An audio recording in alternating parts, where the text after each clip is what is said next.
दोस्तों, आज की कहानी है दामाद हो तुम इस घर के, कोई अन्नदाता नहीं। चलो दोस्तों, कहानी को शुरू करते हैं। कुछ सुनाई नहीं दे रहा, रोहन जरा जोर से कहो। सुनिधि ने फोन पर रोहन से जोर से बोलने का आग्रह किया, पर रोहन तो मानो मुंह फुलाने का बहाना ही ढूंढ रहा था। ठीक है, तुम ऐसा करो, वहीं मैं नहीं आऊंगा। अब तुम्हारे पापा को कहना कि अब उनका एक ही दामाद है और वो अब बस उन्हीं की आओ भगत करे, कहकर रोहन ने गुस्से में फोन काट दिया। सुनिधि को समझ नहीं आ रहा था आखिर रोहन इस तरह बेवजह नाराज क्यों हुए जा रहा है। सुनिधि ने फिर से रोहन को फोन लगाया, पर रोहन ने फोन काट दिया। एक तरफ अनीता की बारात दरवाजे पर है और घर का बड़ा दामाद इस तरह बात कर रहा है। लोग पूछेंगे तो क्या जवाब दूंगी। अभी सोच ही रही थी कि ससेरी बहन ने आवाज लगाई तो सुनिधि फोन छोड़कर बाकी तैयारियों में जुट गई। पर दिमाग में तो एक ही बात चल रही थी, रोहन के इस तरह के बर्ताव का कारण क्या है। अपनी छोटी बहन अनीता की शादी थी, सब इतने खुश थे। वही सुनिधि की खुशी पर अग्र लगा हुआ था। बारातियों का स्वागत धूमधाम से हुआ, रस्म शुरू हो रही थी, पर रोहन का कुछ अता पता नहीं था। एक बार फिर से फोन देखा, रोहन का ना तो कोई कॉल था न ही कोई मैसेज था। फिर से सुनिधि ने रोहन को कॉल लगाया, इस बार भी रोहन ने कॉल नहीं उठाया। बाहर की शहनाई की आवाज भी उसे अब कर्कश लग रही थी। तभी पीछे से किसी ने कंधे पर हाथ रखा, पीछे पलटी तो देखा पिताजी थे। क्या हुआ सुनिधि, इतनी खुशी का दिन है और तुम इस तरह परेशान क्यों हो? सब ठीक तो है ना? रोहन अभी तक क्यों नहीं आया? पिताजी ने चिंता जाहिर कर सारे प्रश्न एक साथ ही पूछ लिए। पिताजी, रोहन अभी तक आए नहीं है, फोन पर बात भी ठीक से नहीं हो पाई, बड़े ही रुके हुए से लग रहे थे। मुझे समझ नहीं आ रहा आखिर ऐसा क्यों कर रहे हैं वो। सुनिधि ने अपनी परेशानी पिताजी को बताई। पिताजी 2 मिनट शांत रहे।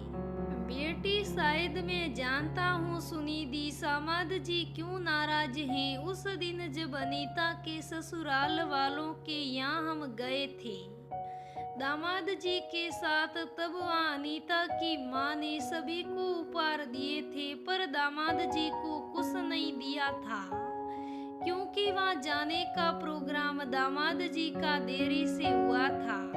तो अनीता की सास उनके लिए कुछ खरीद नहीं पाई थी, इसलिए उन्होंने उपहार के रूप में कुछ पैसे दामाद जी को दे दिए थे। दामाद जी को उस वक्त शायद ये उनकी बेइज्जती लगी थी। उन्होंने कुछ कहा तो नहीं था, पर उनके चेहरे पर हाव भाव अजीब से थे। उन्होंने कुछ कहा नहीं तो हमने भी उनसे इस बारे में कुछ नहीं पूछा और नहीं उन्होंने माफी मांगी। हमें उस वक्त अनीता की शादी की तैयारी की चिंता खाए जा रही थी और इसी वजह से हम उनसे माफी मांग भी नहीं पाए। हम अभी उन्हें फोन करके माफी मांगते हैं और उन्हें आने का आग्रह करते हैं, पिताजी ने कहा।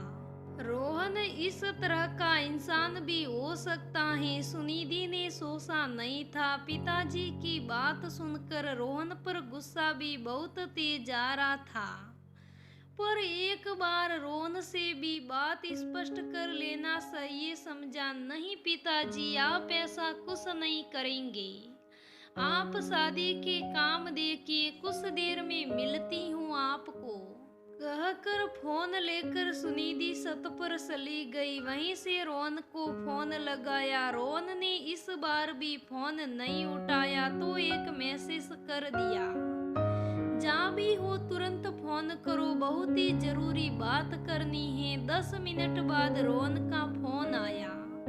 समय मिल गया तुम्हें, तुम और तुम्हारे घर वालों के पास वक्त ही कहाँ है मेरे लिए। अब जल्दी कहो जो भी कहना है, मेरे पास बिल्कुल भी फालतू का समय नहीं है। रोहन ने कहा तो सुनिधि को रोहन की बात से साफ पता चल गया कि पिताजी ने जो बात कही वही असली बात थी इस नाराजगी की। पर फिर भी समय बताते हुए सुनिधि ने रोहन को पूछा, क्या हुआ है तुम्हें, इतना नाराज क्यों हो।